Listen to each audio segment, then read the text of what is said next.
Advice from my teenage self. Advice from my teenage self. It's hard to say. Teenage me went through a lot of kind of ups and downs, so like if I'm giving advice to freshman me, it's you're kind of overstating this ridiculous problem in your head. You have great friends, they love you, they care about you, you have a fantastic family, you're surrounded by people who really like you. Don't let that stuff get into your head. My advice for older me would be, I don't know, there's not a lot that I would change. Any advice that I would give teenage me, he would use to change his future circumstances, and I don't want him to change his future circumstances. Things turned out pretty well, so I would recommend to him that he spend less time watching TV, but I'd recommend the same thing to me. The advice for current me is the same as advice for 16, 17, 18-year-old me. As far as advice for 14, 15-year-old me, it's happy up. Things are not nearly as bad as you think they are, and they're going to get better anyway. That would be advice for young teenage me, or older teenage me. My advice would be, hey, be a little more productive. Go do interesting things more. So I guess that would be my advice for teenage. My question is, I want to know what your favorite individual book is. We're going to exclude Harry Potter. We're going to exclude Stephen King, J.R.R. Tolkien, Isaac Asimov, or Terry Brooks. All of those are out the window. But I want you to give me, instead of your favorite book, your top three. I would say my three favorite books, two of them are horrifically, monstrously depressing.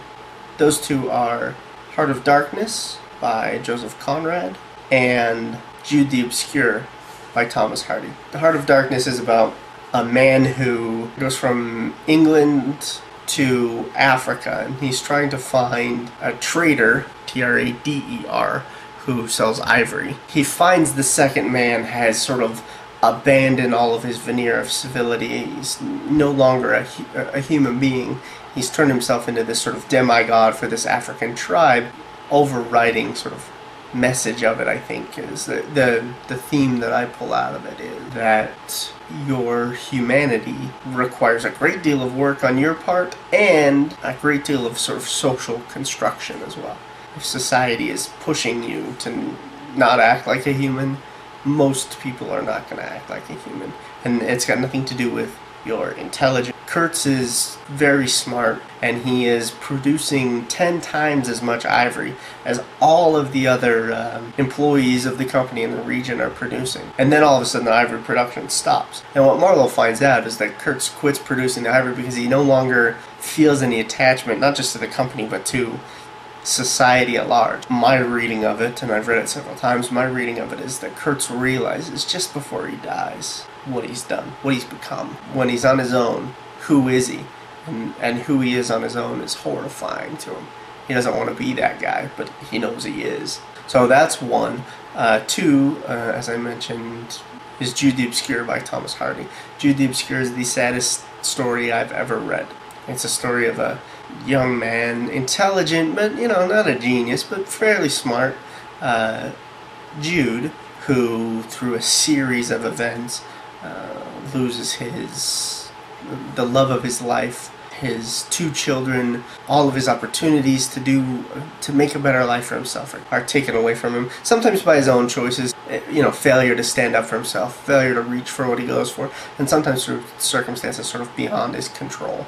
Those things all come together to ruin Jude's life. But the lesson from it, that if you've got a talent and you're smart or creative, don't let the world take that away from you. You have the opportunity to make your own happiness. You gotta take today and get the best out of today that you can. And that's one of the lessons you can take from Jude. One of the other lessons you can take from Jude, of course, is that the world will grind you down, no matter how much you try to avoid it. If you're a bad luck kid, you're a bad luck kid forever. So those are two of my favorite books. The third that I wanted to mention is Great Expectations.